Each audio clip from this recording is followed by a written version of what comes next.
Hello, everyone, and welcome to the second International Conference on Policy Diffusion and Development Cooperation. My name is Chris Walker, and I'm introducing the second panel in the session that we have on social network analysis and policy transfer. This is the second conference for the International Conference on Policy Diffusion and Development Cooperation, but it's the first conference to be held online. We were originally intending to meet in person in Brazil in 2020, but that hasn't been possible. And so the conference has been moved online. And I want to welcome everybody to our session. And I want to thank our hosts, particularly Federal University of Sao Paulo, and particularly some of the key partners, particularly the publishing houses, such as Edward Elgar, Rutledge, and Palgrave Macmillan. And I really want to acknowledge the key organisers, particularly Miwa, who's been working very close with every panel and participant, keeping our sessions going very well, and Professor Osmani Porta de Oliveira. He's been a key driving force for this conference, both the first one and the second one. So congratulations, Osmani, on your effort. So like I said, my name is Chris Walker. I'm the Deputy Dean of the Australia and New Zealand School of Government. I'm just doing the introduction to the panel, and then I'm going to hand over to our chair, Zachary Elkins from Austin University of Texas in Austin. I got that right, Zach. And but before I go any further, I just want to acknowledge the traditional owners, the First Nations people of all the lands where we're meeting. I'm based in Australia, so I'd like to acknowledge the Aboriginal and Torres Strait Islander people, and and I pay my respects to their elders past and present, and acknowledge the stewardship that they've had for the land, the sea, the air of the country in which we are based, and the same for everyone else based on the territory and the land where you are.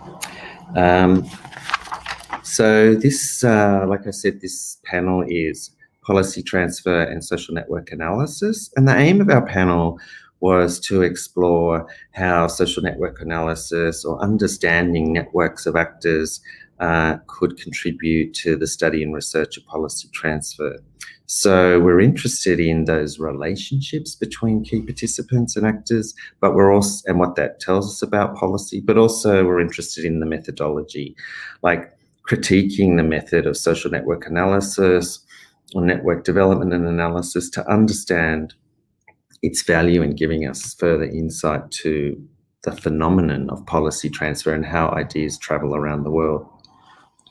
We have 4 papers in today's panel, and that includes a paper by myself and Alex Moulis on understanding policy transfer through social network analysis. We have a paper by Leslie Powell and Jennifer Spence, Policy Advisory Networks, the Global Dimension. Then Miguel Loyola and colleagues, sorry Miguel, you have to correct me on that pronunciation, The Narrative Change of Sustainable Practices, the Case of Bicycle Lane Implementation, and Anna Malandrino from the University of Bologna, talking about assessing the validity of the document analysis of transnational networks as a tool for understanding policy transfer. So Zach's going to be our chair.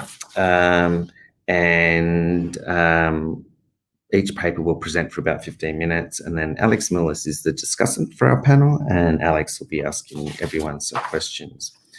So I might hand over to you, Zach, and I'll let you run the show from now. Thank you.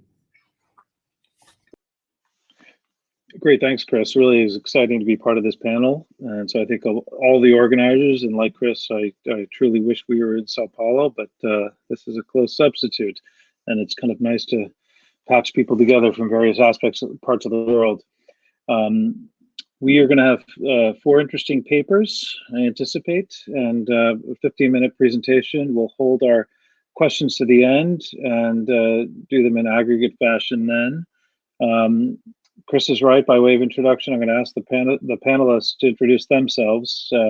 I'm Zach Elkins, professor at the University of Texas at Austin, and looking forward to the show. Let me ask, if I could, Chris to come back on and introduce himself and his co-author, Alex Moulis.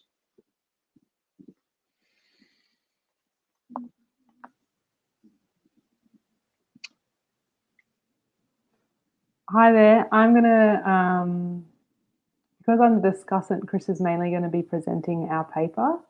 But my name is Alex Moulis. I'm a research assistant. I work closely with Chris. And this paper is looking at a regulatory scheme called the Intelligent Access Program, and social network analysis, and how social network analysis can be used to enrich the research that we've done in the past. So I'm based in Sydney.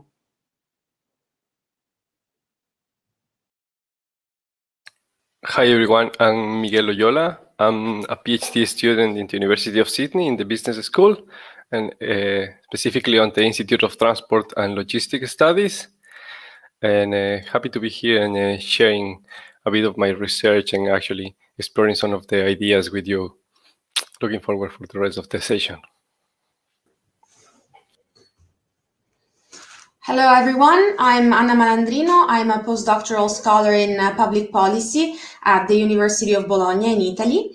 And I do research broadly in the public policy and administration field.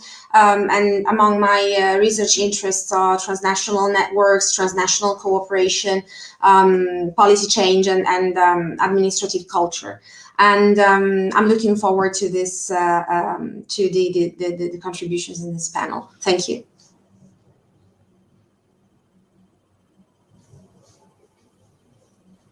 Hi, hello. I'm Leslie Powell. I'm the dean of the College of Public Policy here at Hamad bin Khalifa University in Doha, Qatar, and I have an affiliation with Carleton University at the School of Public Policy and Administration there. My co-author Jennifer Spence unfortunately sends her regrets. She's not going to be able to be with us for the panel, but she did contribute significantly, obviously, to the paper. Jennifer wears various hats.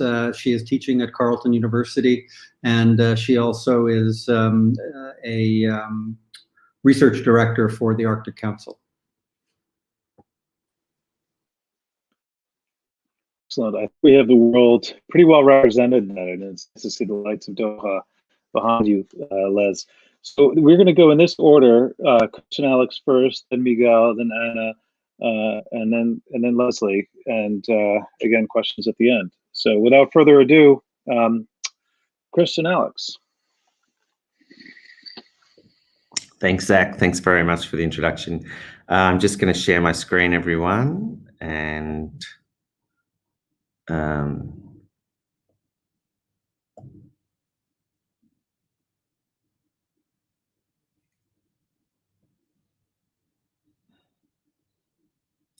so you should have there our opening slide, social network analysis and the IAP. Like Alex said in her intro, it's a regulatory program known as the Intelligent Access Program, and this program provides electronic monitoring of heavy vehicles, trucks, and it's mainly interested in the kind of highly risky vehicles that might be significantly extra large, heavier, longer, and this system monitors these vehicles 24/7 to monitor their movements, and it's a way of managing risk in a regulatory scene.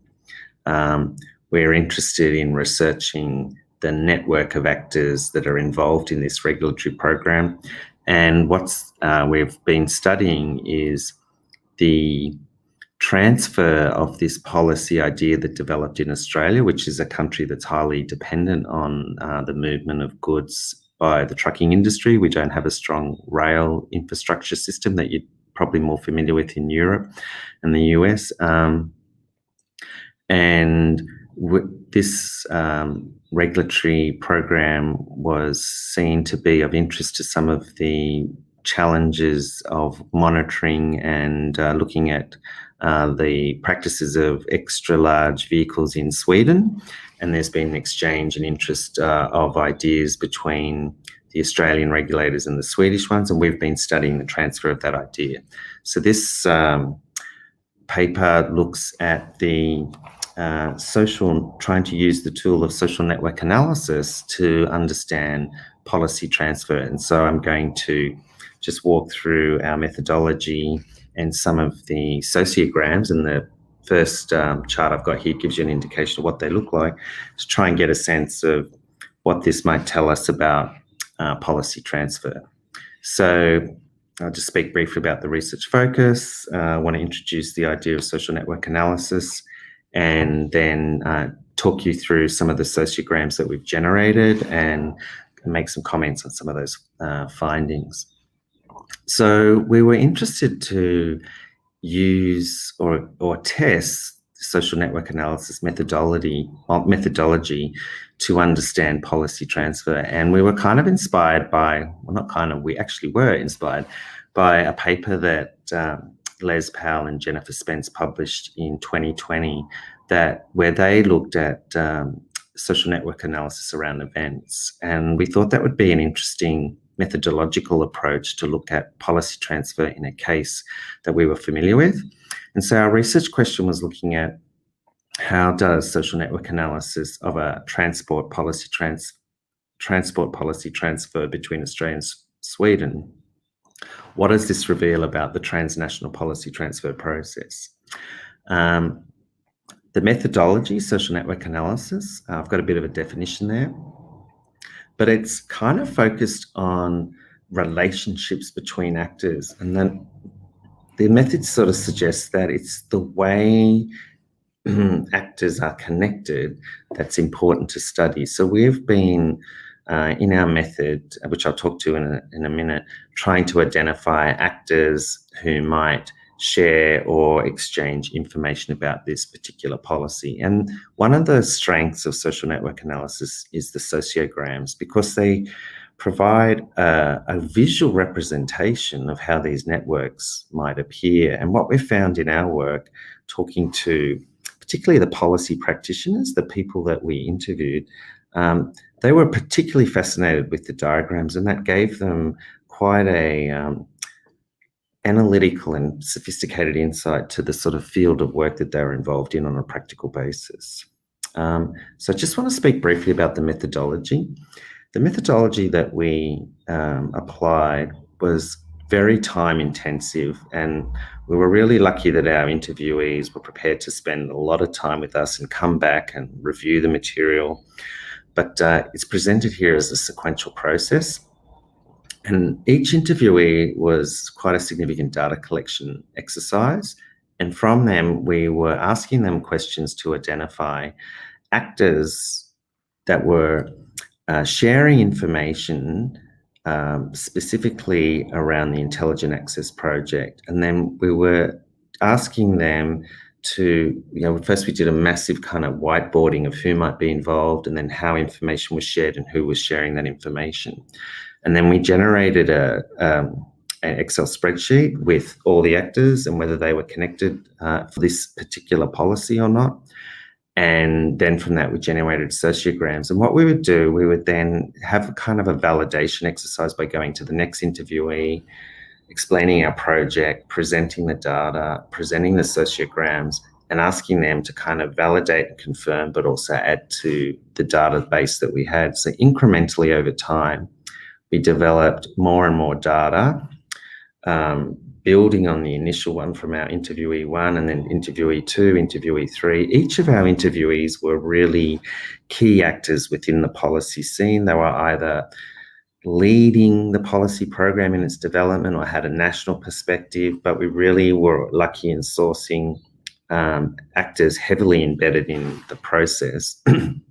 Then we went to Sweden via Zoom, and we interviewed, we were lucky we had one Swedish actor who was very important in the process, in the policy transfer process, visiting Australia. And we actually had a workshop with that informant and our first key informant from Australia. And we went through all the data again. We spent half a day together, and we generated further sociograms that looked at the policy transfer process. And then via Zoom, we interviewed further Swedish actors to validate the data and build up the process. So I'm now going to present the sociograms of what we generated. So this is the Australian policy network for this particular regulatory program. You can see it's quite busy. But what we have around the core here is pretty much the major transport regulatory agencies from every jurisdiction, the states across Australia who'd be involved in this program, which kind of makes sense because it's a regulatory program.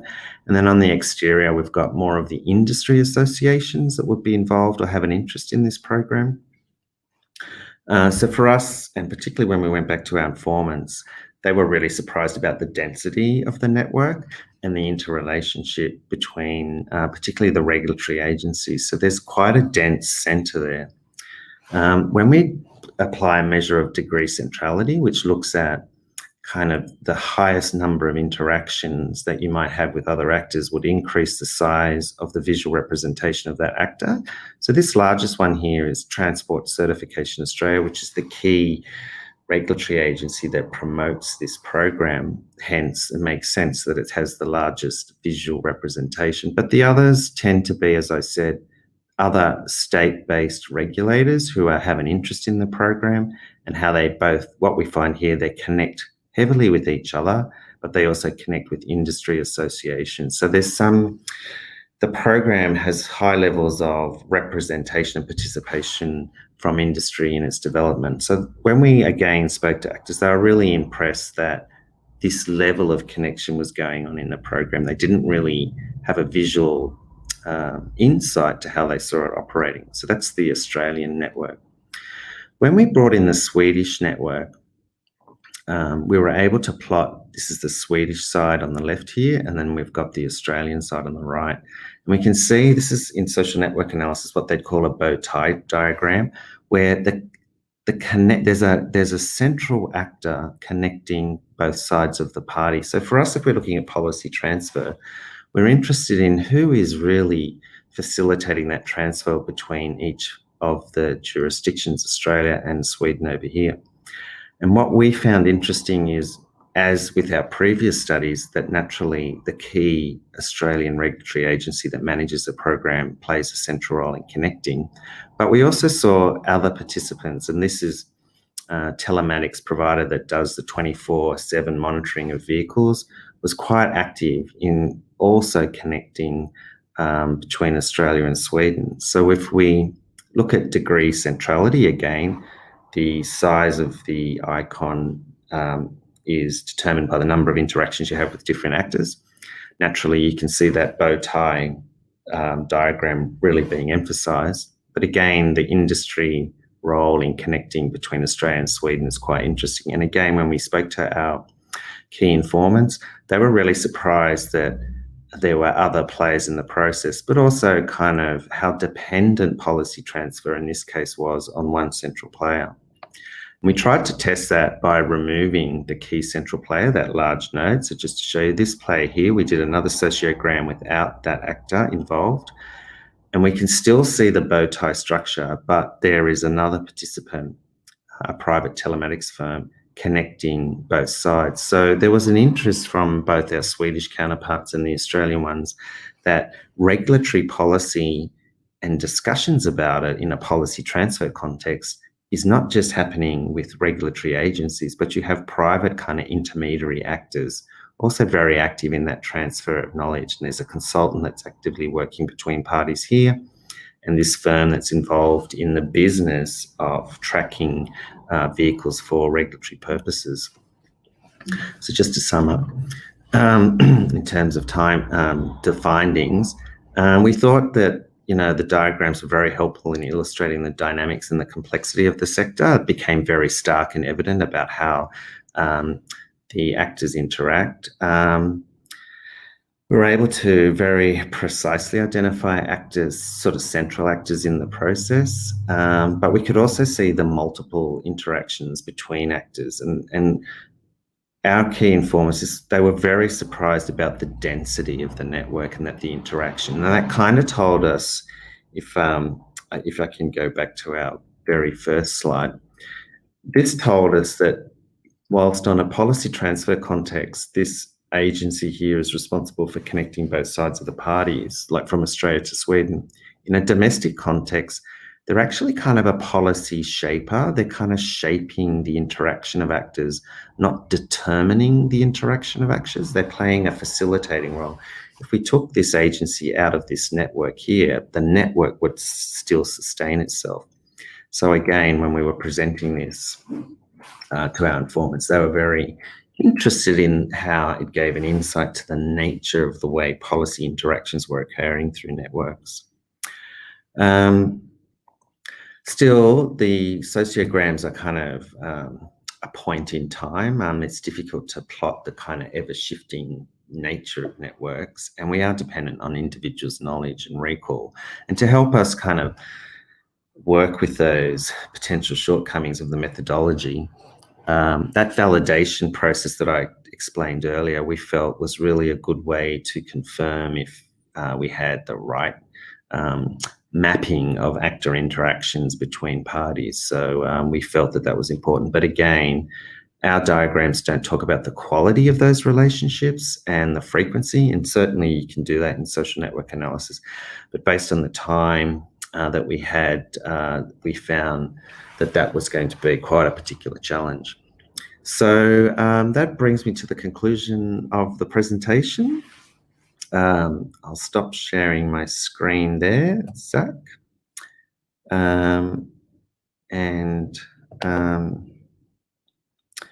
I will happy to proceed to the next paper, or if you've got a question or anything, Zach. I think our plan was to actually hold questions to the end and do them all as a group. So some of the questions that Alex had were from multiple papers.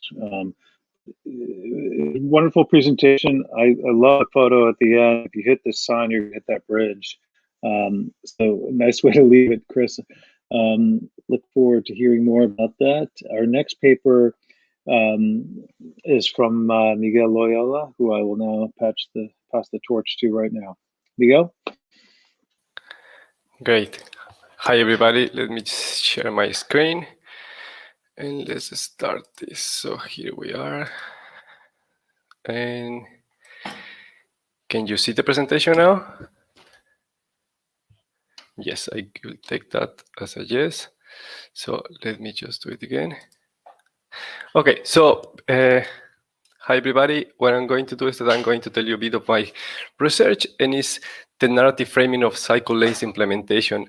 A note before is that this research is less social network analysis oriented, but is quite policy diffusion oriented. So happy to share it here.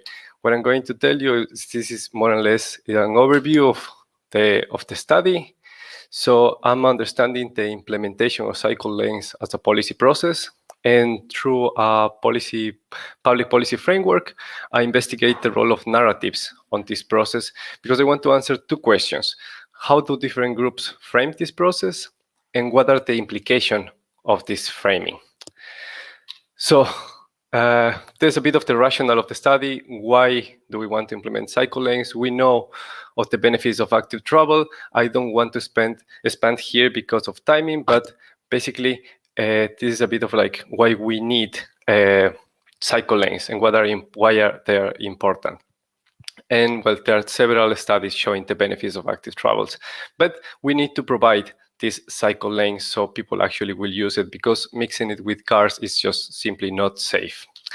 So how do we do this study? Is that we look at the past, how did cycle lengths were implemented before, and we look also on the present, how are cycle lengths being implemented now. And here we have a couple of examples, but we base our study on three cities. Three modern cities. So the first city was London, then Amsterdam, and Sydney. Miguel, so can I interrupt for 1 second? I'm sorry. Yes. We're not seeing your presentation right now. Oh, thank you for telling me. Oh, wow. Sorry, I couldn't see. Let me see. What about now? Can you see it now? Not yet. I know there's a lag. There it's coming. There it is. Oh, it is? Mm-hmm. Oh, Thank you. So you didn't see anything of this before? Oh, sorry about that. So, but I will just pick it from there. So this is where I'm based my studies in London, Amsterdam, and Sydney. Why these three cities? Because one simple thing, even though the context of these cities is very different, they three have a different level of cycle lanes implemented. So Amsterdam, we know, is a cycle paradise. There is a very dense and connected cycle lanes network. Then we have London that has almost all possible transportation options. And then we have Sydney, which has a few cycle lanes, but not a lot of them. So I wanted to see if we can compare these three cities regarding this process.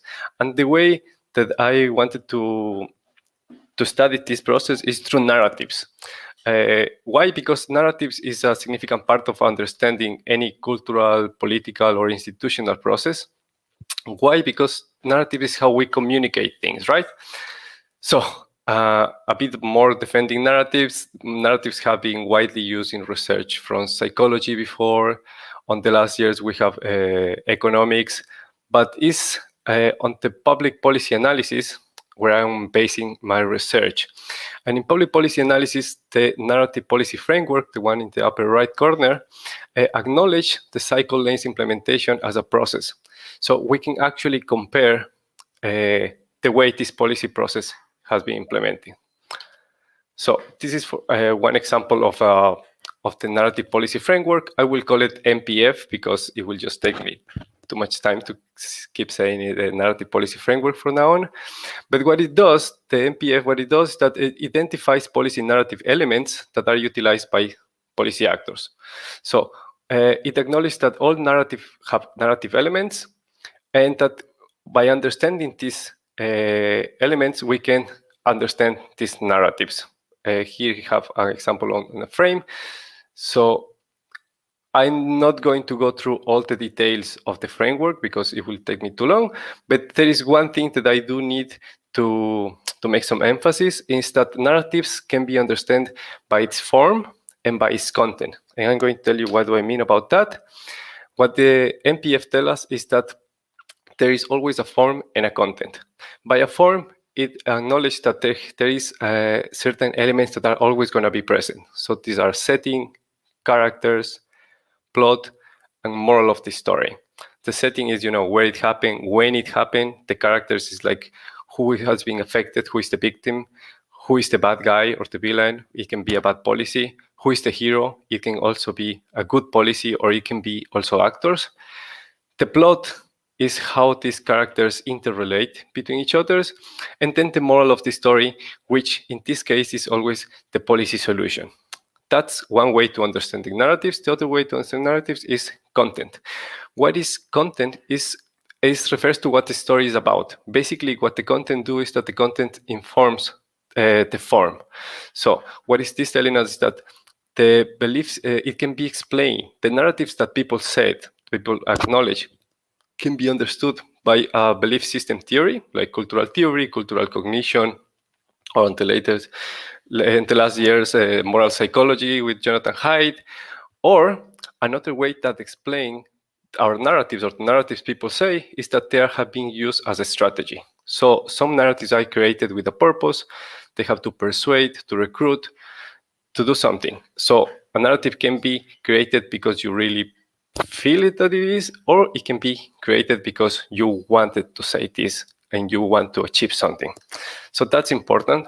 Let me just tell you a bit about the study itself. So what I did is that I limit the sample to experts and stakeholders in these three cities. Why I just use stakeholders and experts is because I wanted to avoid subject relativity. What is subject relativity is that everybody has an opinion, which is great, but I actually wanted to talk with people who has been involved in this process. One way or another, all the people who I interviewed, the respondents, have been involved in the cycle lanes implementation on their cities. So we have a few of the details on the screen.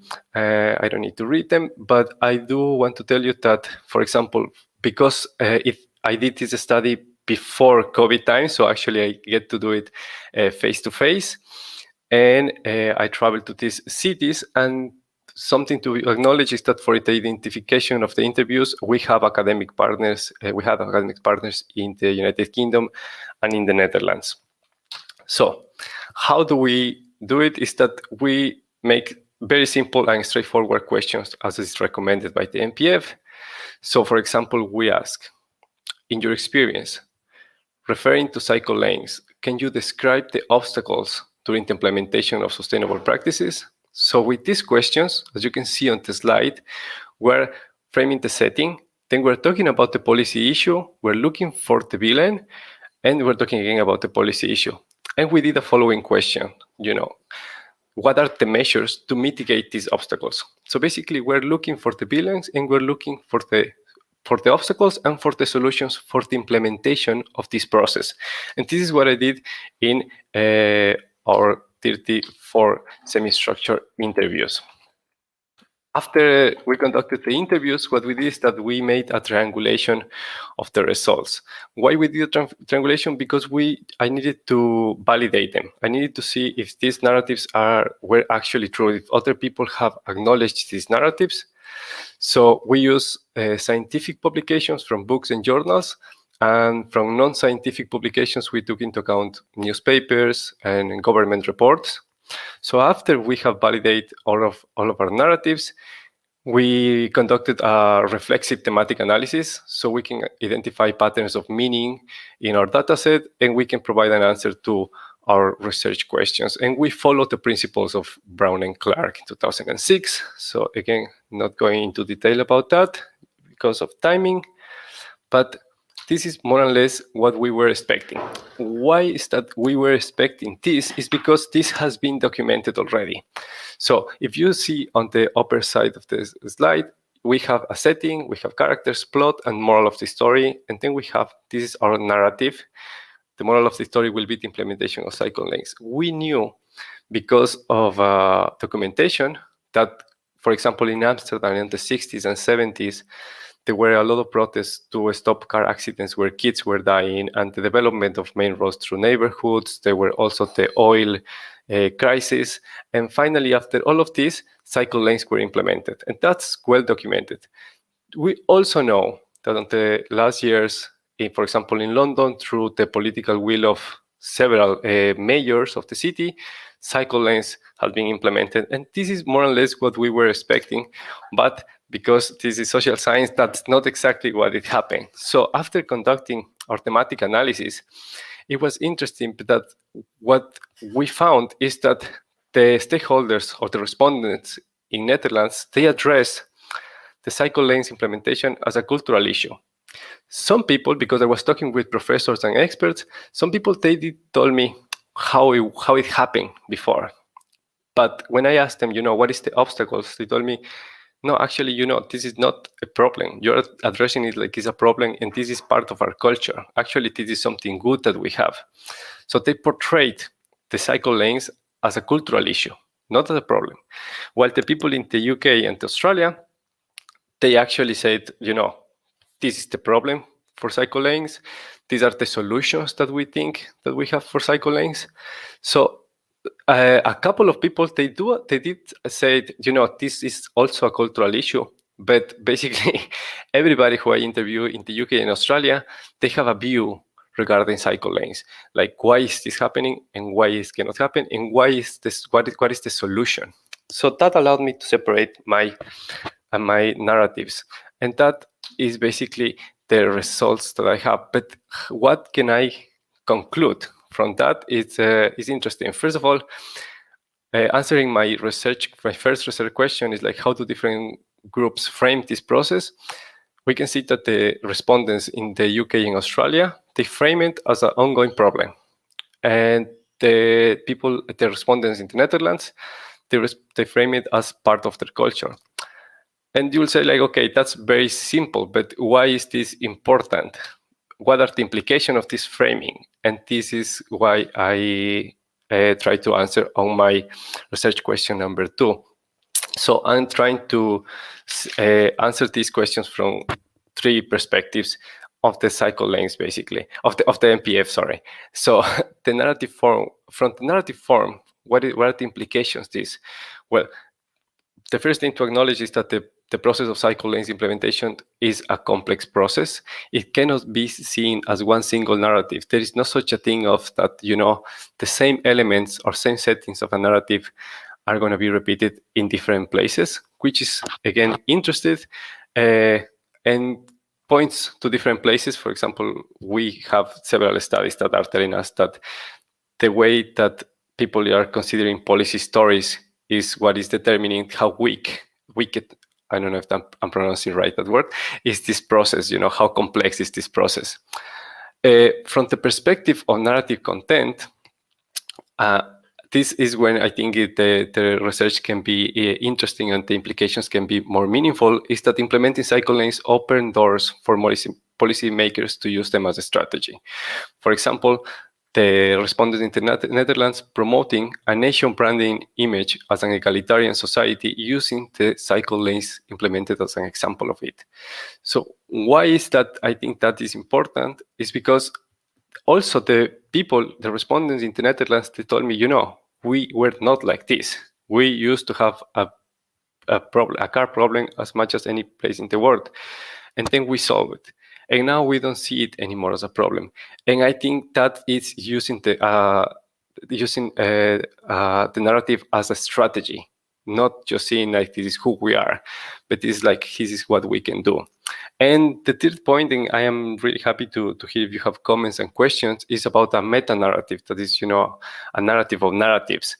Because where is my study pointing out is that telling that, you know, like, we can create and diffuse a narrative, and we could say, once cycle lanes are implemented, they become part of the identity of users. Or once cycle lanes are implemented, the problem is not a problem anymore. It becomes a cultural trait. And this is not exactly what the research is going, because for actually be able to say something like that, you will need to do a longitudinal study, and that will take time and effort. But I think this is where the research, the results are pointing out. And this is basically it. So I think I did it in less than 15 minutes. Maybe I did too fast, but I hope that's okay. I'm very happy to have a discussion afterwards and questions. Again, it's a bit less social network analysis oriented, but happy to talk about this study. I'm going to stop the sharing here. And that's it.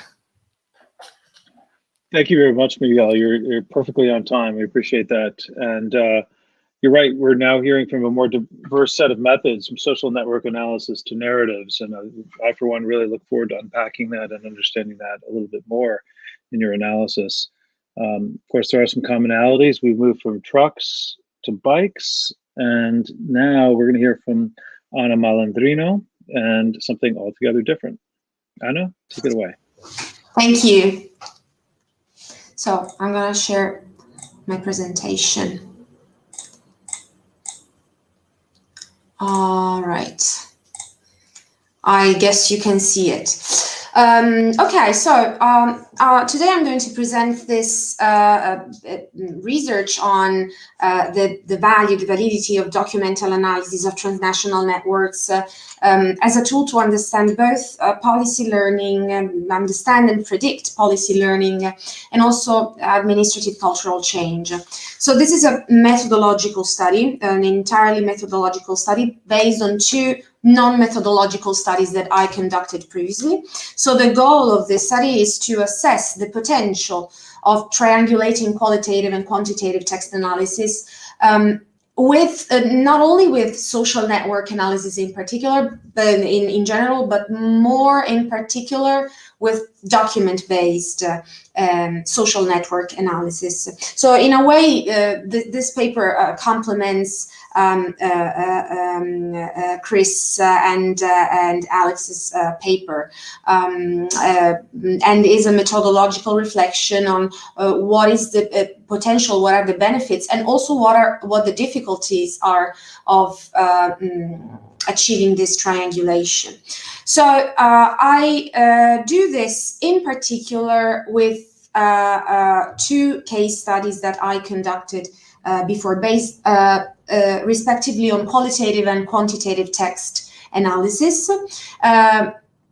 In particular, study one connected the discussions that took place within transnational networks with the public policy cycle phases at the domestic level, while keeping in mind, I'll be very brief about these previous case studies that I conducted, but the policy cycle here is understood as a heuristic and simplifying device, of course.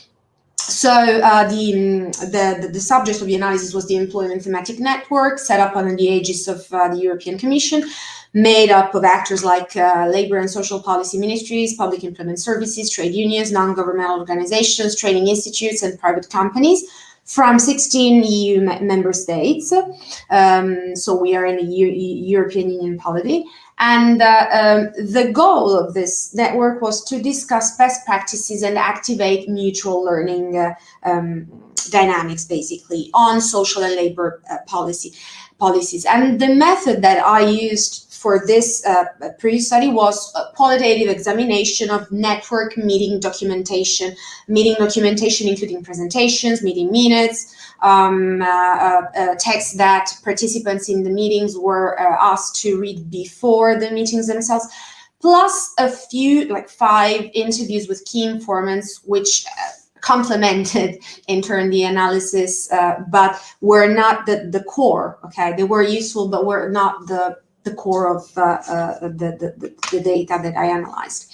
In the second study, in the second base study, I basically postulate the existence of a correlation between transnational cooperation and change in the administrative culture that characterizes Rechtsstaat countries in Europe. And while the previous study was published in a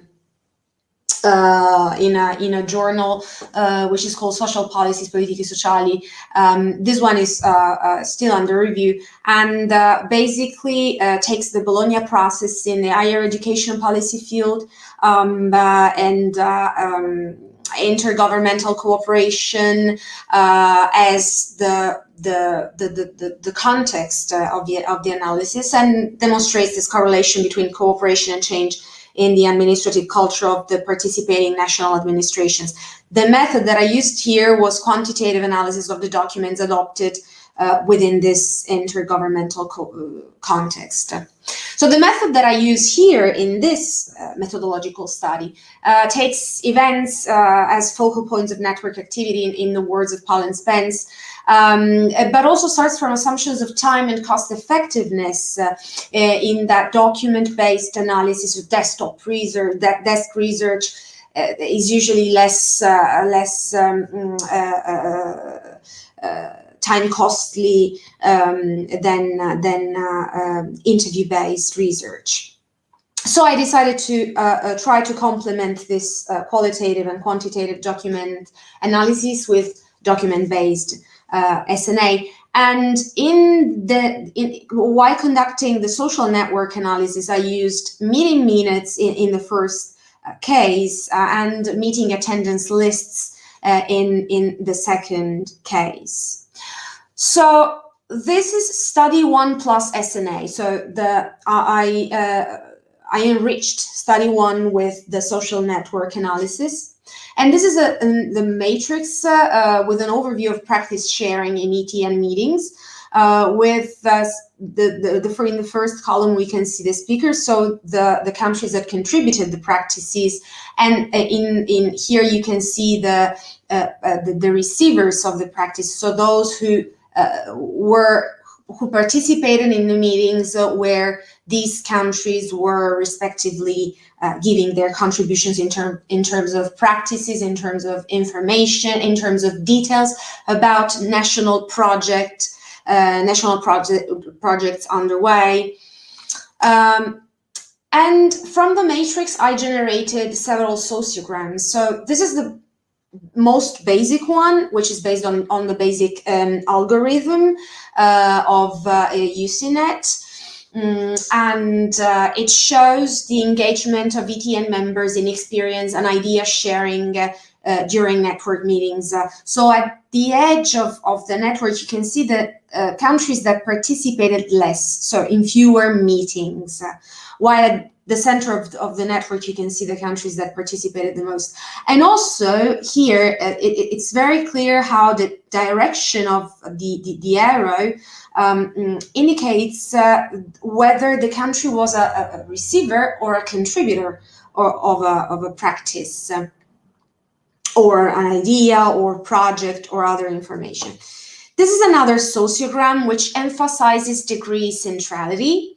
So we have different centrality measures, and this is one of them, degree centrality, which shows the nodes with the greatest number of connections and by the size of the node, as you can see. So you can see Belgium is the most connected, and then Italy, Spain, Greece are also well connected.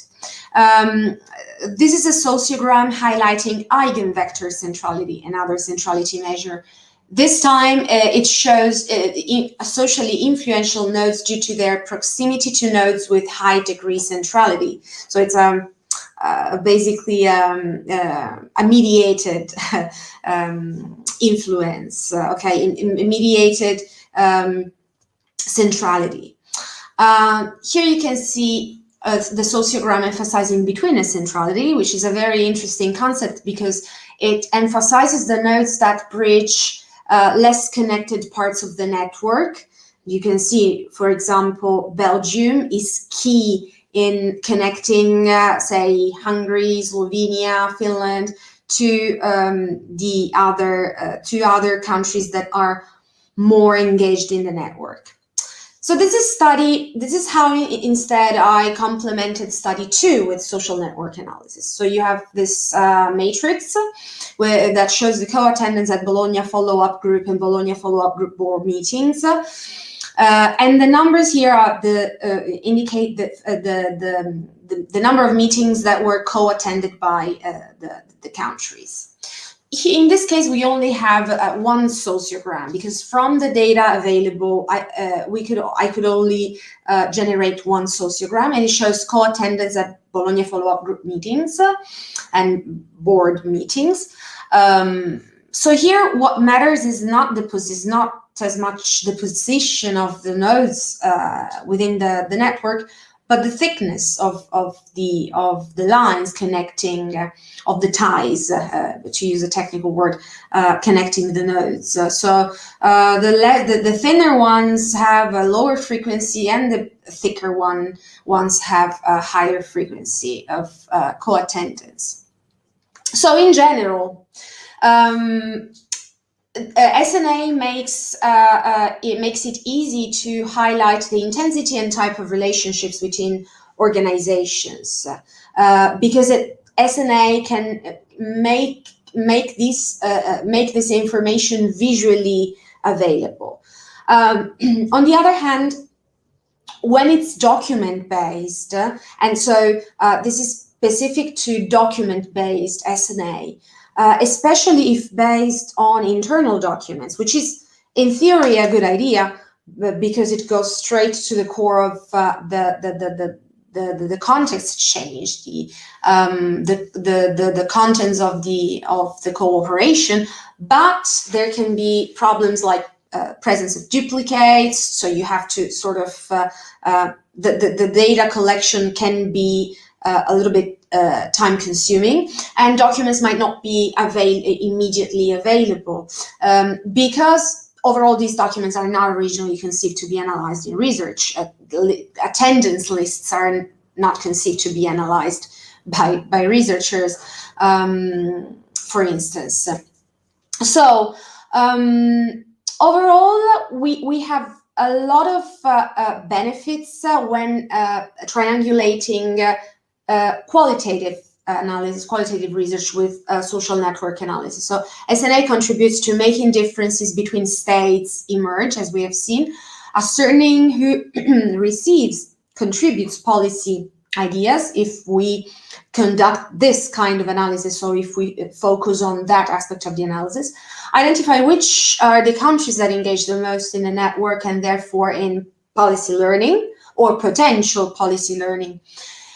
But it also helps to generate new research questions and possible case studies, especially from arrow directions, and can enable an appreciation of the variety of the meaning of centrality. Degree centrality, for example, can emphasize who gets a variety of input, but also an amount of stimuli whose enriching versus overwhelming power must be assessed based on the input processing capacity of the receiving state. Eigenvector centrality particularly helps us identify the actors in the network that are likely to receive filtered information about the variety of policy learning input. And betweenness centrality is very important because it emphasizes the role of practice diffusion across the network. And those who are characterized by a high value of this betweenness centrality can bring learning input to the periphery of the network, and that's where they're connecting and potentially policy diffusion value can reside.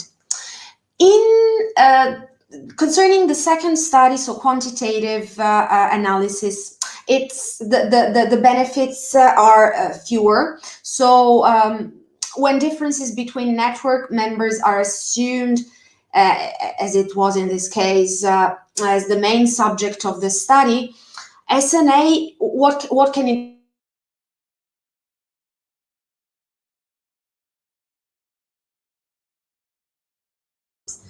that might give rise to exchanges of ideas and mutual influence, thus, in this case, strengthening the correlation between networking and cultural change, but also predicting the activation of cultural change processes based on quantitative evaluation of relationships, or generating new research questions and possible case studies based on quantitative findings. In my case, the thickness of the ties between Sweden and UK were particularly significant. So from this, a study on public interest countries could stem, because the UK is a traditionally public interest country, while Sweden switched to a public interest mode. I'm oversimplifying because this is basically 3 studies in one, so I cannot go into much detail with this, but another case study might stem from the thickness of the errors in that case. Maybe a longer time frame would be needed, but as Chris said before, sociograms are static representations. So that's maybe also why a longer time frame would be needed, but that was related to some limitations of the previous study that was based on practical limitations in turn. I cannot elaborate a lot on that. But overall, the need emerged to conduct some qualitative analysis to complement even more the quantitative study. So quantitative and SNA do not match so well, according to this methodological side. So this could be done with interviews or further qualitative document analysis. Implications for further research. So SNA will be more useful when the differences between members' degrees of engagement in the network are more pronounced, of course. And SNA will be feasible and imply those practical advantages in institutional context, ensuring transparency and access to documents. I mainly study the European Union and Europe, and in that context, I'm quite lucky because usually I find all the documents that I need. But so the institutional context has to help in that. And SNA based on meeting minutes in particular can help us to go straight to interaction context, and you have information that is not filtered by interviewees, by the actors you talk to. SNA can also provide visual support for the analysis of relationship direction and actor centrality. As we said, it's probably more useful with qualitative data than with quantitative data. And and is possibly useful to answer different types of research questions, as we have seen. Document or interview-based S&A. So with document-based analysis, the problem is that you cannot identify causality relationship, but it's not a problem of document-based S&A, it's a problem of document-based research in general. Interview-based analysis, you overcome spoken language or expression barriers. You can complement with documents because those barriers are particularly for some people they might be a problem during interviews rather than when drafting documents. But overall, it depends, of course, on the research questions. So this is the end of my presentation. Thank you very much. I hope to have been brief enough. That was good, Anna. Thank you very much. And I realize that I'm completely dependent upon the presenter to keep me to time because I've been writing notes in the chat letting you know how much time is left. But now I've learned that you guys can't see that. So thank you for staying on time because there's no way we can keep you on time anyway, unless I intervene, which you don't want. Be like the Oscars with the music. But thank you, Anna, for a wonderful paper. And anchoring this panel of 4 papers is Leslie Paul. And Leslie, I hand it over to you right now. Great, thank you, Zach. I'm relying on our organizers for the slides. So if the slides could come up. This paper is a little bit different than the others. Thank you. Or other papers that I've done for these kinds of panels. Jennifer and I, and for those who are joining us late, Jennifer Spence, my co-author, wasn't able to attend this panel, so I'm presenting the entire paper on my own. We've been working on a project for the last 3 years, going into the 4th year, and we've got another year still to go.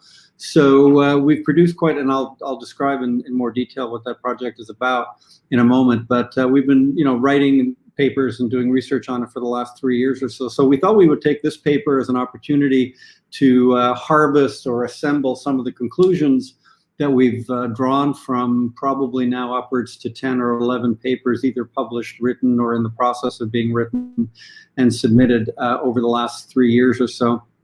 So I'm going to try to do that, to harvest some of the basic conclusions that have come out of the different bits of work that we've done, and then at the same time try to have some conclusions on those conclusions or some reflections about those conclusions. So the other intent of the paper is not just to be a compendium in a sense, or a reflection on some of the conclusions that we've reached based on this research, but also to be provocative and a little forward thinking, and a little risky, frankly, because some of these reflections in the last slide or two are going to be much more conjectural than they are really solidly grounded, but they're kind of looking forward to other issues that we might be able to explore in the next little while. So if I could have the next slide, please.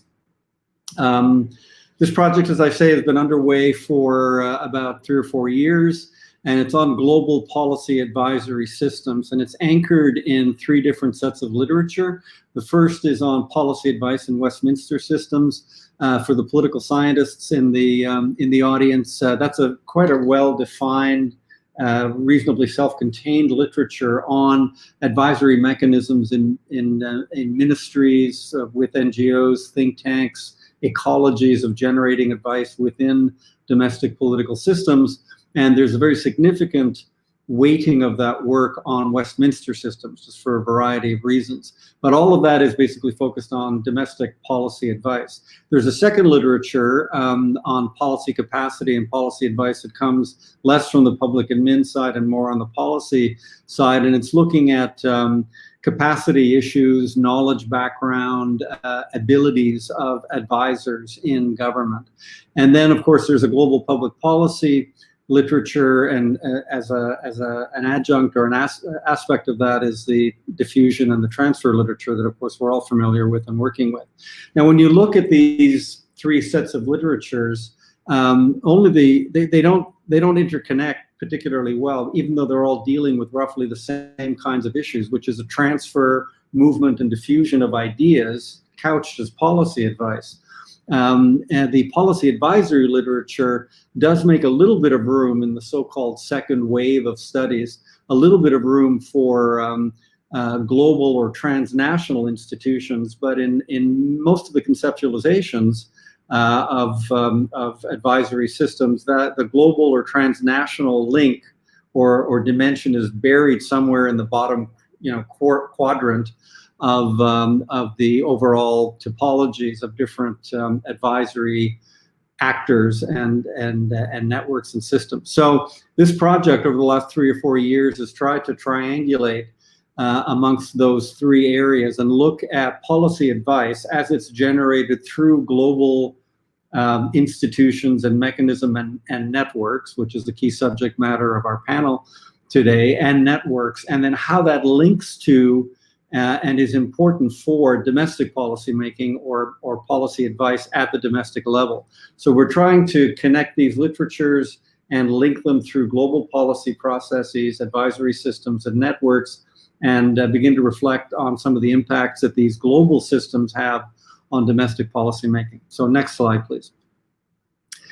This gives you an idea of the 3 areas or the 3 data sets that we've generated. I won't go into great detail on them, but the first tranche of work was on the OECD, the Organization for Economic Cooperation and Development. Chris was referring to the event-based network analysis methodology that we developed for this, looking at events at the OECD from 2016 to 2018. That covered about 172 events over 30 policy issues, and looking at the participating organizations in those and trying to map out the networks around different policy issues and areas. The OECD is a convenient window into these because it has so many different actors coming to Paris across so many different policy fields discussing different policy issues. The T20 is one of the engagement groups of the G20 process. It stands for Think 20. And again, we've written a number of papers on the T20 events. This is a quintessential advisory network because it's literally think tanks, about 150, 170 around the world that work over a given year during the G20 presidency in addressing a host of policy issues, and then they produce a report based on think tank analysis from right around the world and all of these different actors, and try to present that to the G20 decision makers. And then the latest tranche of work or data set we're developing is around what we're calling global policy summits. The iconic one is the World Economic Forum, the one that in Davos, that takes place in Davos. It's not governmental as such. It's not connected to the UN as such. It's voluntary, it's business-based, and yet it purports to make recommendations and advice on global policy issues. And obviously the heavy hitters and many of the players in governmental policy processes show up at Davos. So there are, believe it or not, we've identified close to 30 of these kinds of events, and we've given them a specific kind of definition, and they give us a sense of a different set of networks around macro global policy issues. So we've generated 5, if we can move to the next slide.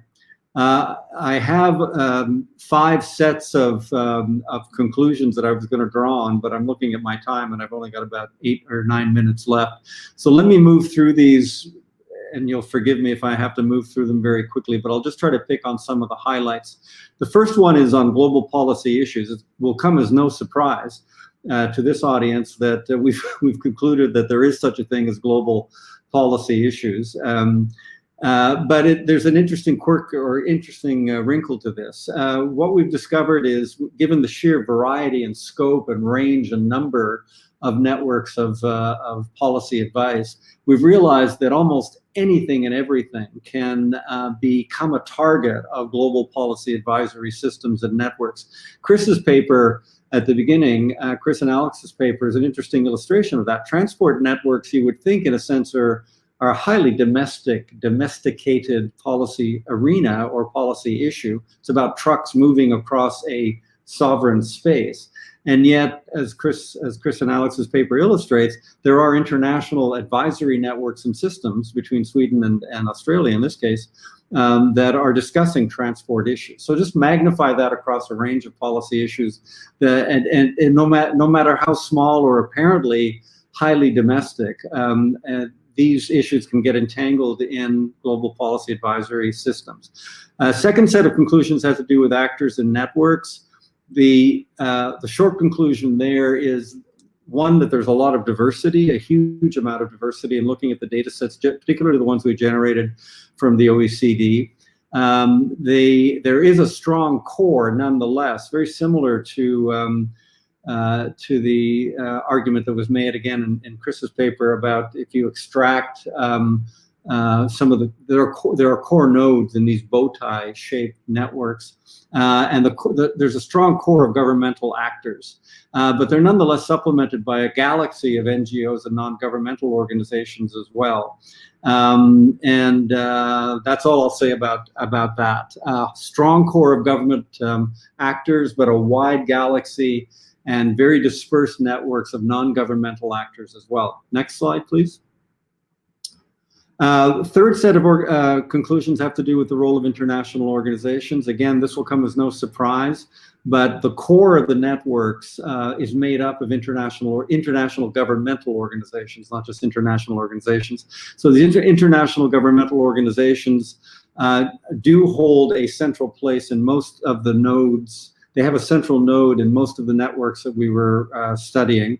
This last bullet under point 3 about the interconnected networks of networks is just an attempt to try to capture the density, scope, and scaling of these networks, so that what we see at the macro level, at the global level, is often a set of cycles and networks that are themselves connected to lower and supplementary levels and cycles of networks that are all operating asynchronously, but in some kind of coordination. So we need to have concepts that are 3, 5, 6 dimensional in order to capture all of the elements that make up even one global policy advisory system. The fourth set of conclusions had to do with the spaces for non-governmental actors.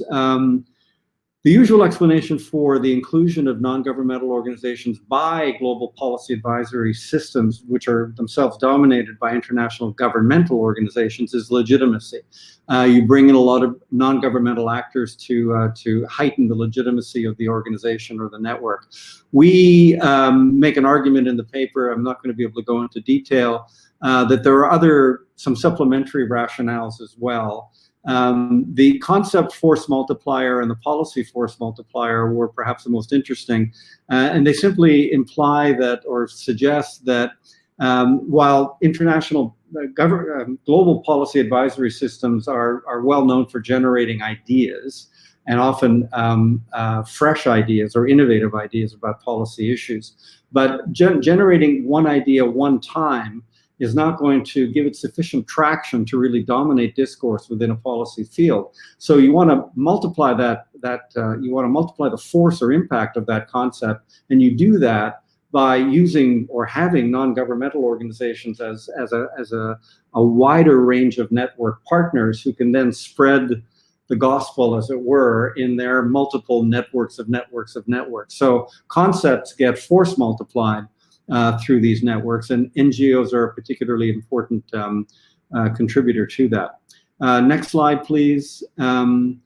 The fifth set of conclusions are very tentative indeed, and are grounded in the work that we're doing on global policy summits, the GPS, which is a species of global policy advisory systems. That graphic there is not particularly clear, but we're trying to wrestle with the relationship between form and function. Some of these global policy summits are quite super exclusive. There's a Jackson Hole, for example, meeting, which is so exclusive it's virtually secret. It has only the most prominent CEOs and key politicians from leading countries coming for a number of days discussing global policy issues. At the other end of the spectrum, you have Davos, which is exclusive but not super exclusive, and it has hundreds of people that are participating. It's expensive, but one could go. So exactly what the relationship is, and then there's things like the St. Petersburg International Economics Forum in Russia. There are equivalents that are run by different countries. So the shape and form of these, in terms of their inclusivity, their scope and size, must have something to do with the function and the purpose. But we're still wrestling with those ideas. And the next slide, please, which is not the final one, but the second to last. So conclusions on our conclusions. Going back to the policy advisory literature, which is one of the three pillars that I was mentioning at the beginning, this literature is now going into a so-called second wave, but we feel that it still underappreciates the impact of global policy advisory systems. The OECD, just to give an example, is part of the conceptual furniture for most domestic policy-making discussions, whether it be in Australia, in Europe, or Canada, even here in Doha. And Qatar is not a member of the OECD, but it is, for example, a member of DAC, the Development Assistance Committee, and the Qatar Fund for International Development is basically a partner in these OECD activities, and it's tailoring its activities and its reporting functions in order to meet the OECD requirements. So that's one tiny example of how these global policy advisory systems just become part of the context of domestic policy making. But then we have a second question of what exactly the actual impact is of these global systems on domestic policymaking, and that's the gazillion-dollar question in a lot of diffusion and transfer studies. Again, in the paper, we entertain 10 different ideas, and those are listed in the tiny font there, reflecting, referencing, justifying, anchoring, looping, emulating, reinforcing, signaling, showcasing, and opposing. The paper tries to explain each one of those. I don't have the time to go into them in detail, but it runs a spectrum effectively from simply taking data and reflecting data from the World Bank or the IMF or the OECD or an international advisory network or system around corruption, and reflecting the data in your domestic policymaking apparatus, all the way, and this may seem paradoxical, to actually opposing or withdrawing from global policy advisory systems, as, for example, the Trump administration did with the WHO. All you end up getting by withdrawing or opposing the international advisory system is grief. And the question is always, why did you pull out of this global effort at dealing with policy X or Y? So even in cases where countries visibly and deliberately try to extricate themselves from global policy advisory systems, it's like flypaper. They just can't get rid of it. They can't completely detach themselves from these systems. So those, again, are meant to be somewhat provocative in terms of our thinking about the impact on domestic policy making. Final slide, and I think I've got only a minute or two. The sheer number of global policy advisory systems reflects the diversity of policy fields and topics. And I tried to give this analogy of 6 or 8 dimensions of levels and scales. One thing that struck us is just you name any policy issue, no matter how innocuous, how micro, how domestic it may appear, and there is an international global network of transfer, of diffusion, of discussion, of generating ideas about it. And so if you think about all of the conceivable issues that we could be thinking about in terms of public policy, the number and scope and thickness and density and depth of these networks is extraordinary. And how we grapple and grasp that is extremely challenging. The graphics that we have on these slides are fractals, and they're actually intentional. The intent behind these graphics is to, in some visual sense, try to capture what we're getting at in terms of density, scale, reflection, and embeddedness of these different networks. Nonetheless, and I'm 30 seconds to finish. Nonetheless, despite this range and complexity and density, there are channels, main channels or primary channels of connection and transfer. And we would argue that these are primarily dominated by international governmental organizations, as well as these global policy summits. And they become aggregators or multipliers and generate what is, in effect, a kind of macro global agenda of policy issues. So you've got this contradictory combination of scope, density, range, and thickness, and diversity of policy networks and advisory systems, but it accumulates or aggregates and is overshot by global agendas, of which there might be 5 or 6, or in the case of the pandemic, only one overriding issue. So we need to grapple and think about this kind of balancing between and among these. And that's where I'll end. Thank you.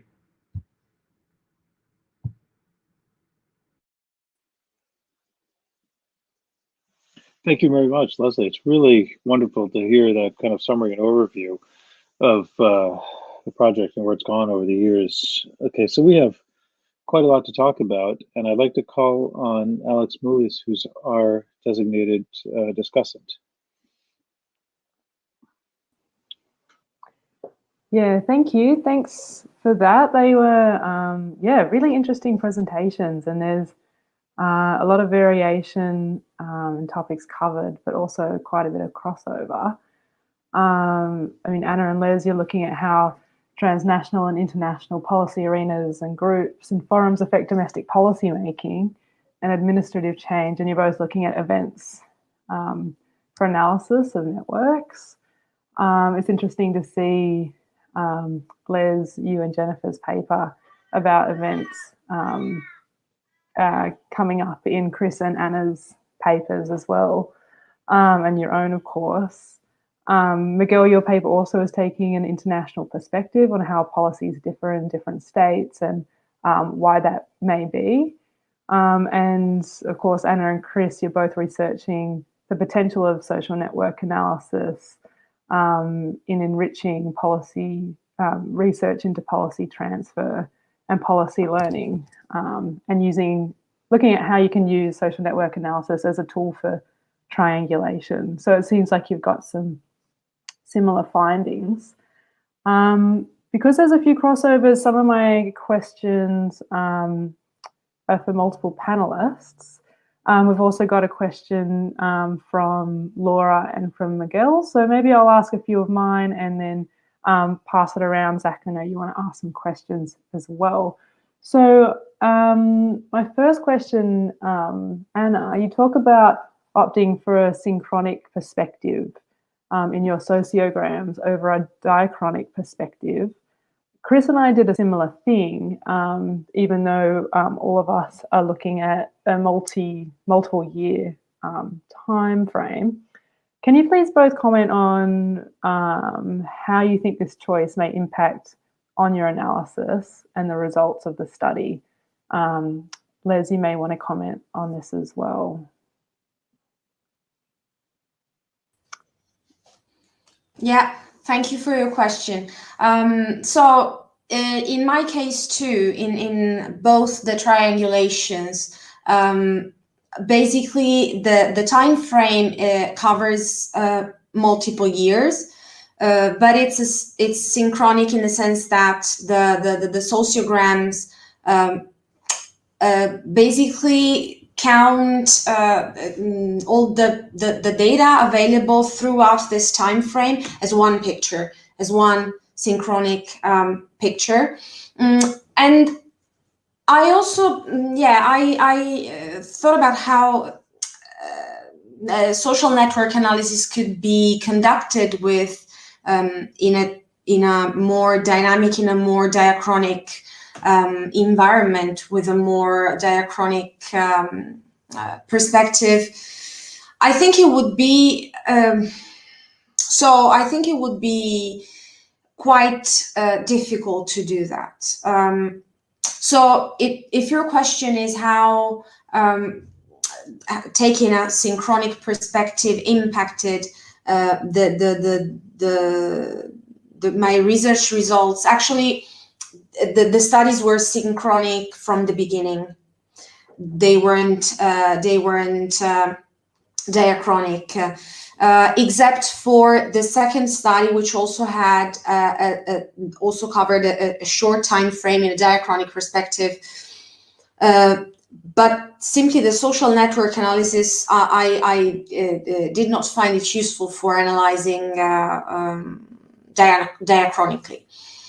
So I don't think I don't think it's the synchronic perspective that affected my results, but rather, and maybe that was an issue, the non-availability of documents in the second study that forced me basically to shorten a lot the time frame covered, because I did not find reports, national reports for the years before and after this time frame.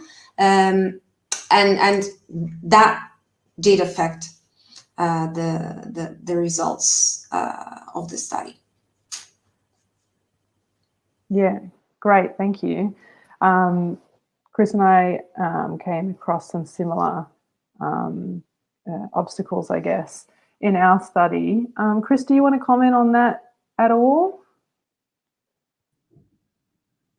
Yeah, sure. Thanks, Alex. Thanks for your comment too, Anna. It's kind of helpful. I mean, the study or understanding how the network develops over time is a bit of a challenge. I mean, one of the things that we drew on to compensate for getting a snapshot from key informants of relationships and testing whether that is a valid representation of reality in some sense, or whether we're looking at some past point in time, was we were finding that particularly in the sector we were involved in, it was quite stable in the terms that many of the actors had been involved in the policy over a significant period of time. And so it wasn't a highly turbulent policy field in the sense that actors were constantly changing and taking on different roles. It was actually quite stable. And so from that perspective, I think the issue of time and changes over time could be understood. But certainly, yeah, some actors have periods of dominance and influence, and then they might ebb and flow. But the general relationship and structure between key participants and who's playing a key role in connecting and sharing information, in our case study at least, remained relatively constant. And the validation exercise of going back to our key informants as the sociograms are developed and our understanding of the actor network expands, and going back to them and saying, is this, what do you think of this? Is this a valid representation? Was a way of dealing with that to some extent. Yeah, great. Thanks for that, Chris, and thanks for that, Anna, as well. So my second question, Miguel, is for you. I ride a bike in Sydney, so it was really interesting to hear about that kind of situation through a narrative lens. Like, as people may know, Sydney doesn't have very many cycle lanes. It's quite a dangerous city to ride in. In fact, we've actually had major cycle lanes removed in this city. So it's quite inspiring for me to hear about Amsterdam's past and how it was in a, I've been there and I've just thought this is amazing and it feels very safe. And so it's quite inspiring to hear about how it used to be and how that perspective really shifted for them to be seeing it not as a problem but as a cultural issue. One thing I noticed is that in a presentation about bike lane implementation, the phrase "open doors" kind of stood out to me in terms of implementation opening doors for policymakers. Kind of was a visceral response as a bike rider.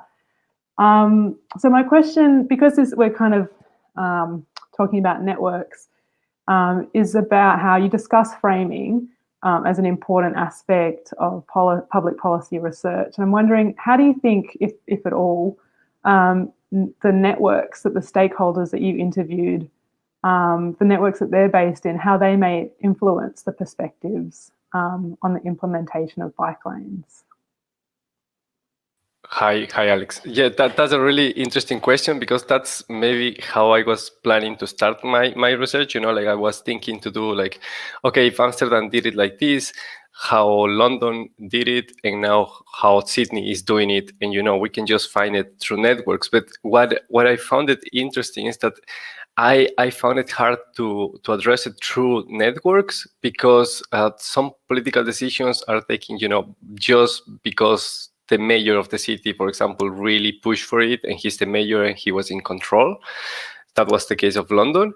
While in the case of Amsterdam, there was a number of factors that affected, and then try to map how that network influenced the policymakers in Amsterdam is a bit hard. But it has some similarities, I think, with the case of Sydney.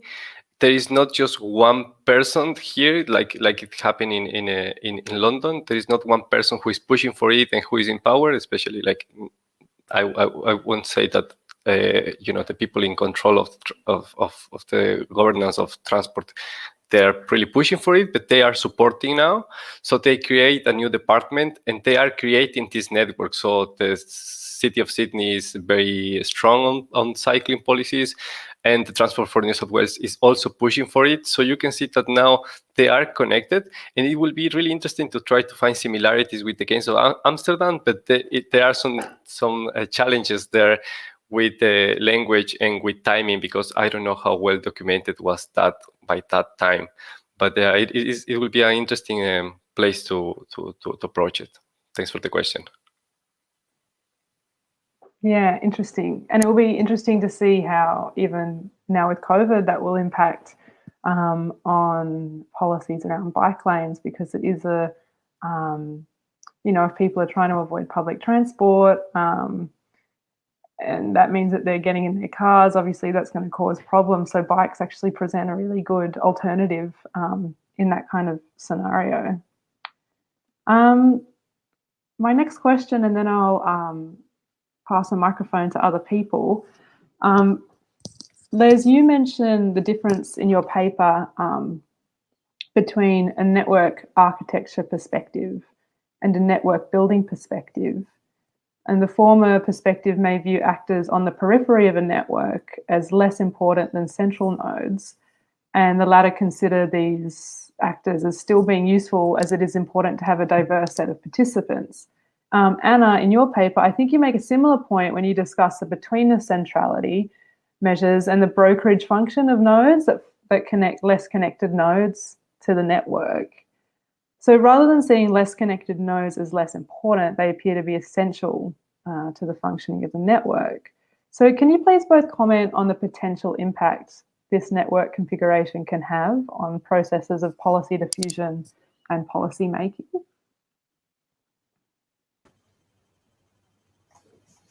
I think the question was it for me or was it for Les?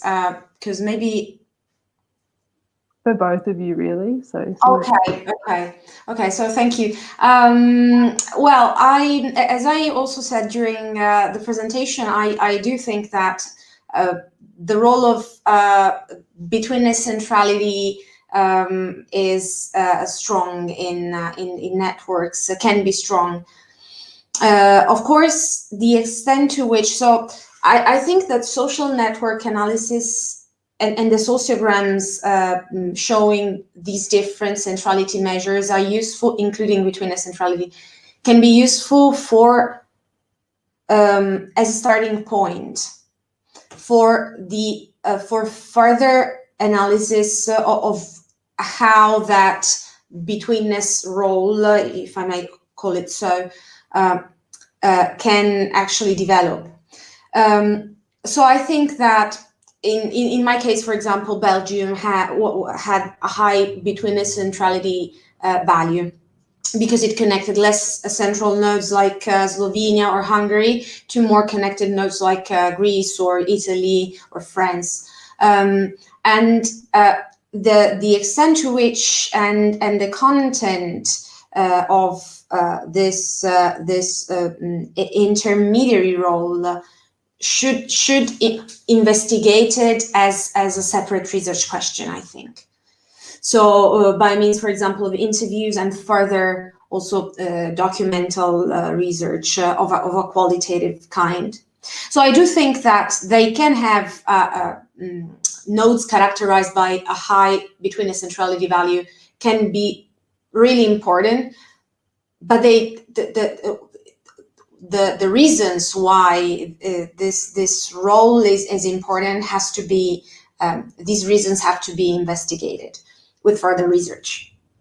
Thank you for your question. Very interesting. Great, thank you for that, Anna. Les, would you like to comment on this question?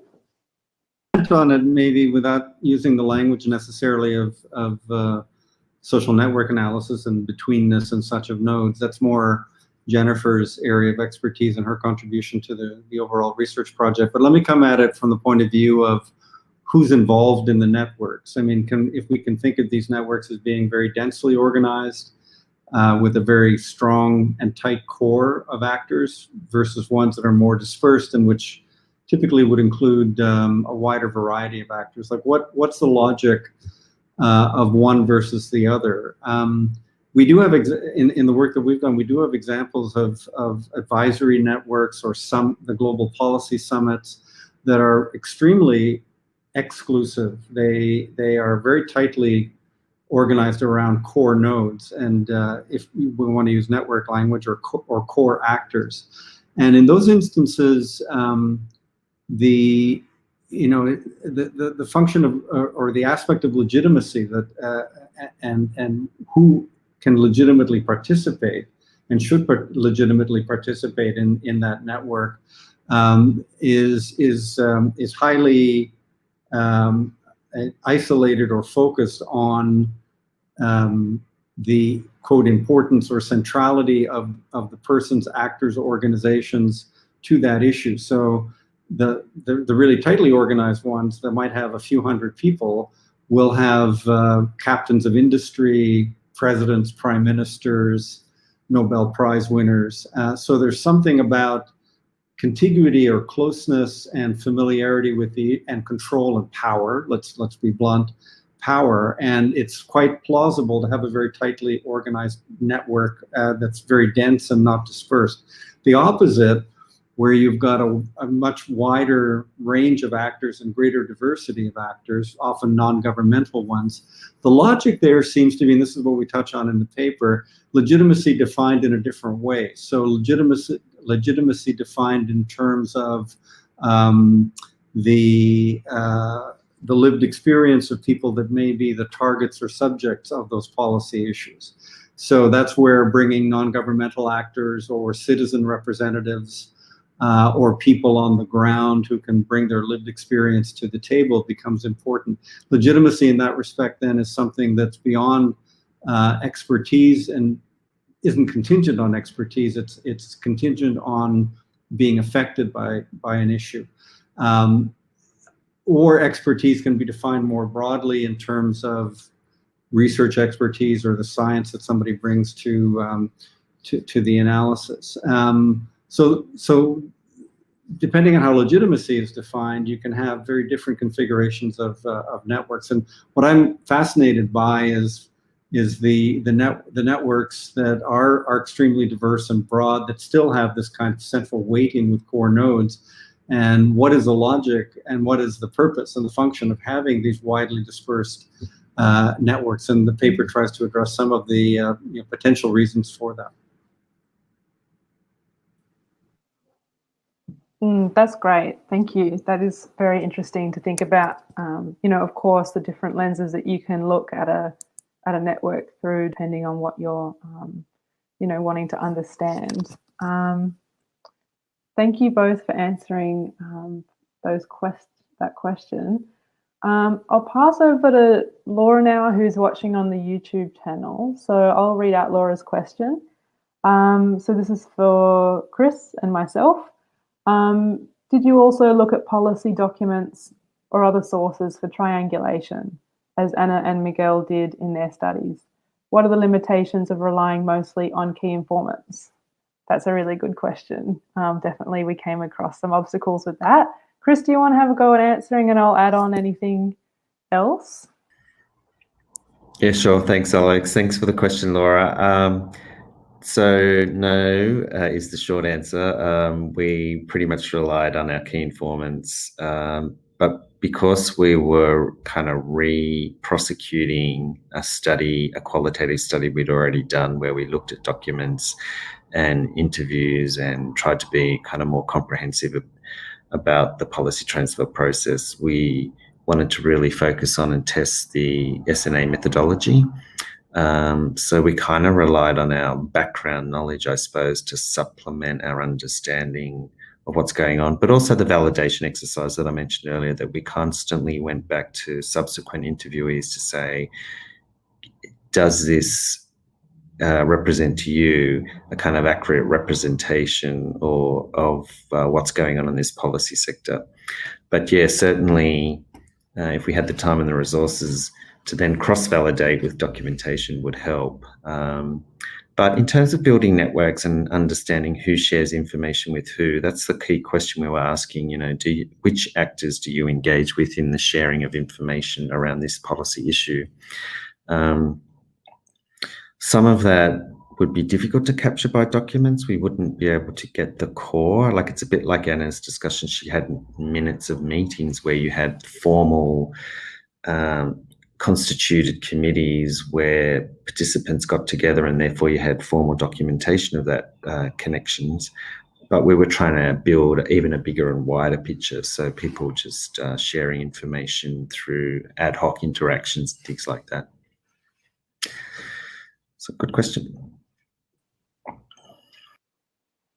Yeah, I mean, you pretty much covered it, but definitely we did, have a few moments when there were gaps because perhaps a key, one of our key informants had forgotten an actor, not because they're not important, just because it slipped their mind.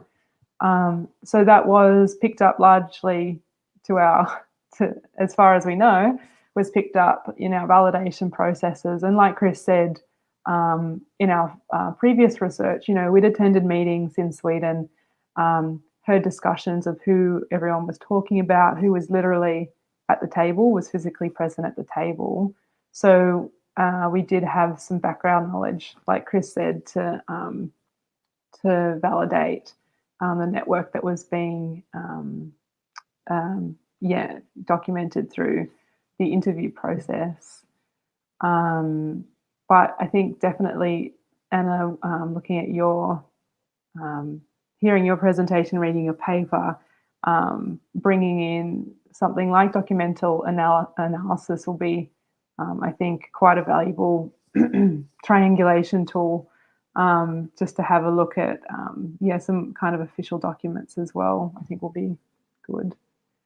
I'll pass over to Miguel, who has a question for Anna.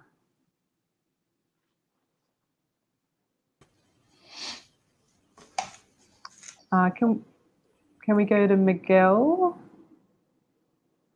Okay, here we are. Hi, Anna.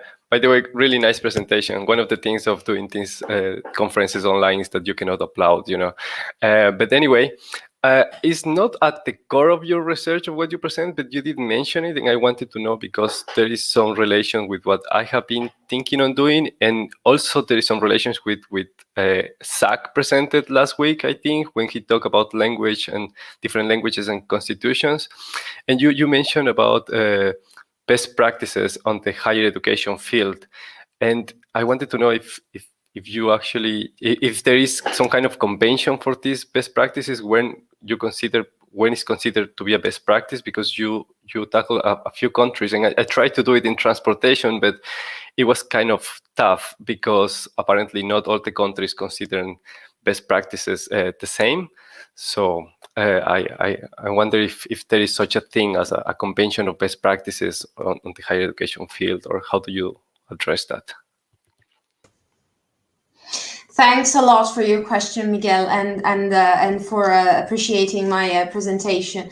To answer your question, yes, there are best practices. There are documents and publications about best practices in education in general and also higher education. You should look at the OECD publications. So in education, the OECD is the organization, the entity that publishes the most. Among my research interests is also education policy, not only higher education, but also educational school policy. And OECD is the main source. By the way, my presentation was not about best practices in higher education. So there were two different studies, and the best practices were related to the labor and social policy part, while actually the higher education policy field and the usage, the employment of this policy field in my second study was totally incidental. So I did not look at all at the contents of the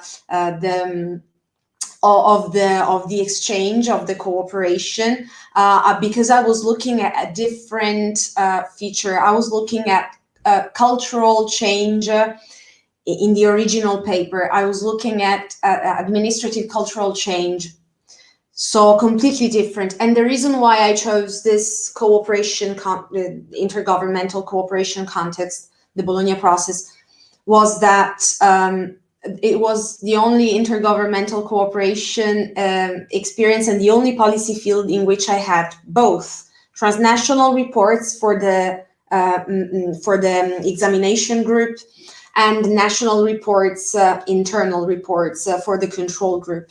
So totally incidental. But I also happened to do something to deal with education policy. So to answer your question, OECD, just go through the OECD publications and you will find lots of best practices in education.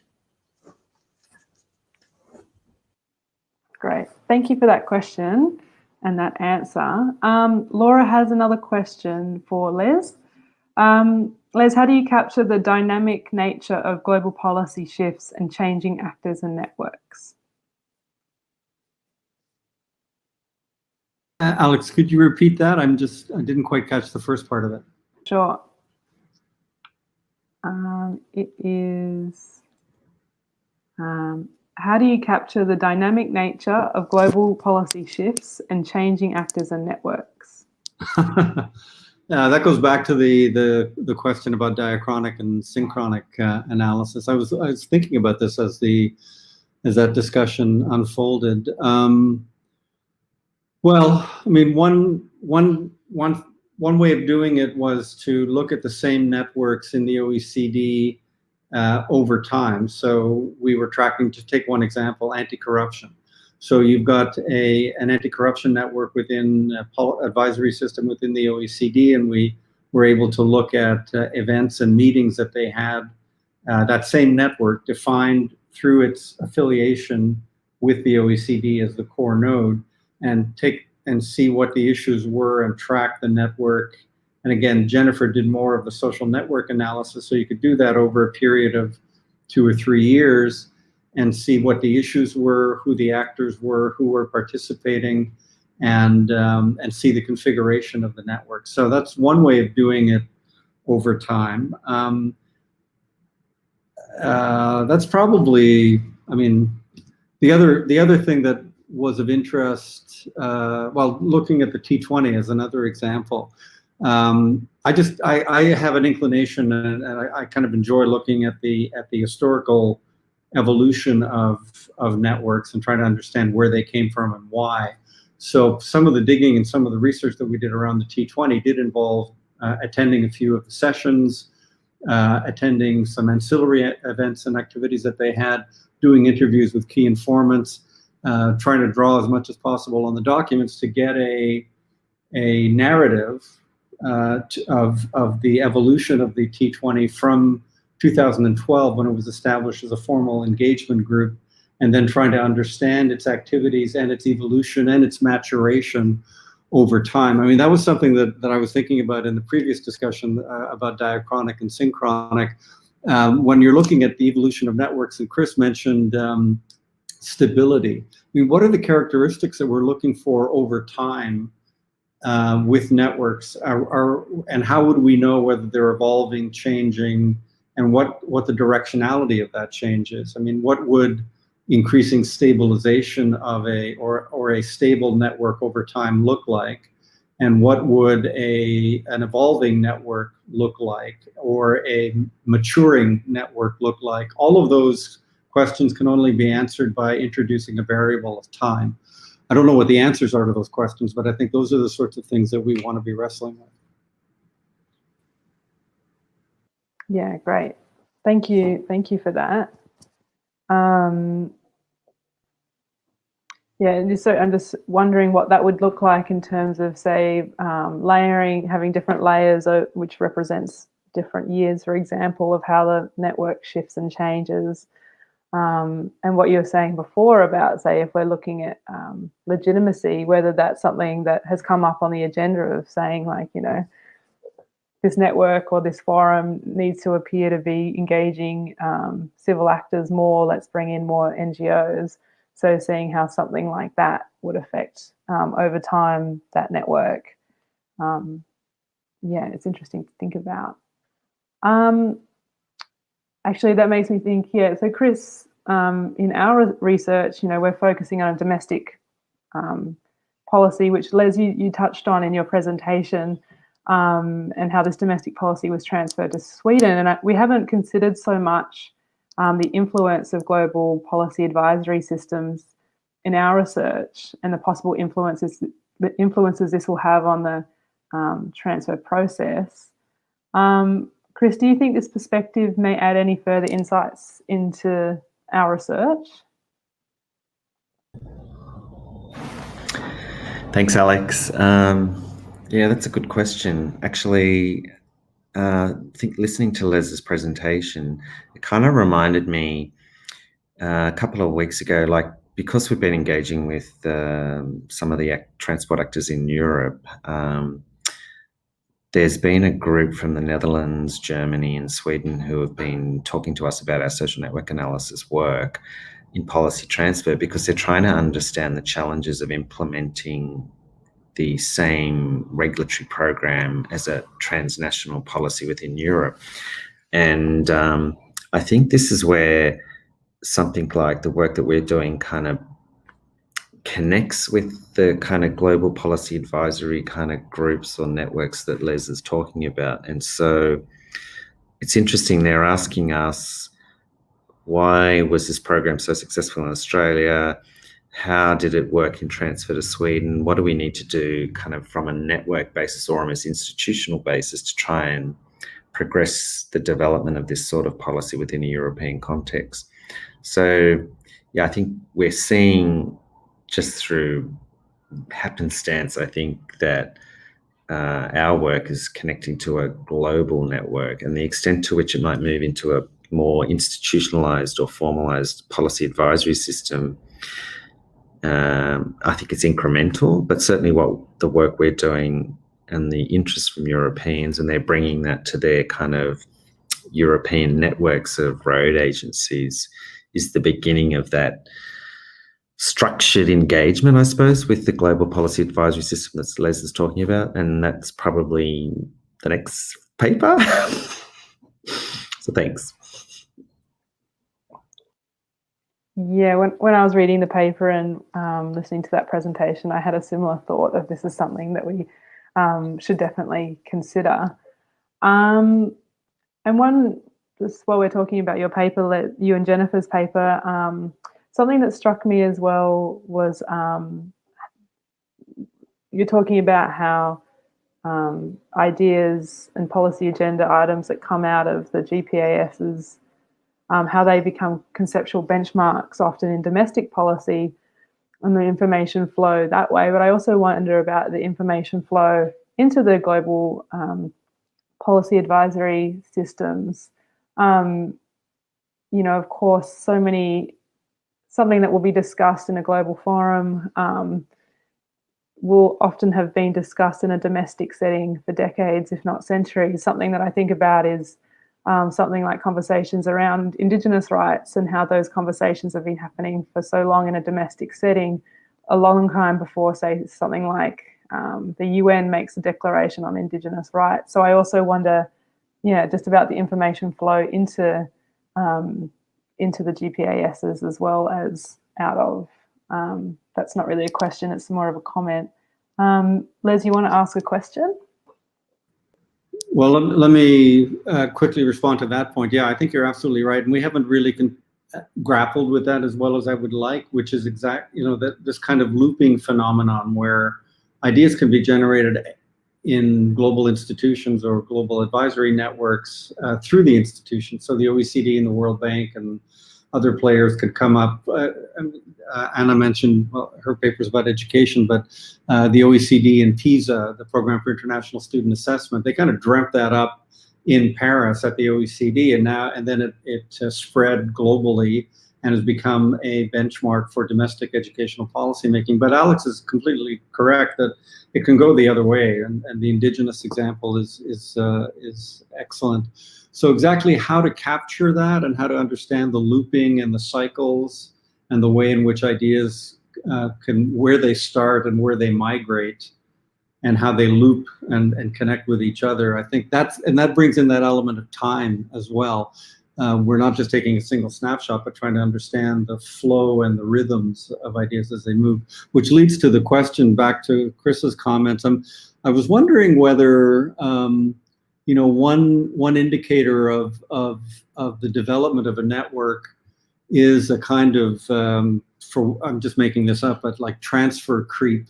You've heard the term mission creep, when organizations start off with a relatively well-defined and contained mission, but then over time it expands and creeps out into different areas. I wonder if in a way we can think about transfer diffusion creep, that something can start, to take Chris and Alex's example, as a policy issue or a network that's particular to just a small number of countries, and then you get other actors kind of glomming on because they're interested, and those actors might have leverage with, for example, European Union, European Commission, with a range of other actors. And pretty soon what started off being a transfer between a limited number of actors creeps out into a much wider space. And whether there's a dynamic and a logic in transfer that is always expansionary, that is always kind of expanding that way, and whether that would be a way of trying to understand the maturation and development of networks. They might start small and focused, but there's an inner logic and a dynamic that leads them to continually expand and get larger and wider and more diverse. I don't know. I mean, it would be an interesting hypothesis. Great, thank you. Thanks for that. Okay, so I'm just reading the comments. I think that, it's 8 o'clock here, so we've been, so it's time to wrap up. If there's no further questions or comments from any of the panelists, I'll hand over to Zach to wrap up the panel.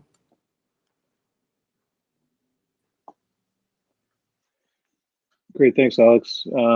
Really enjoyed listening to these 4 presentations and then Alex's questions.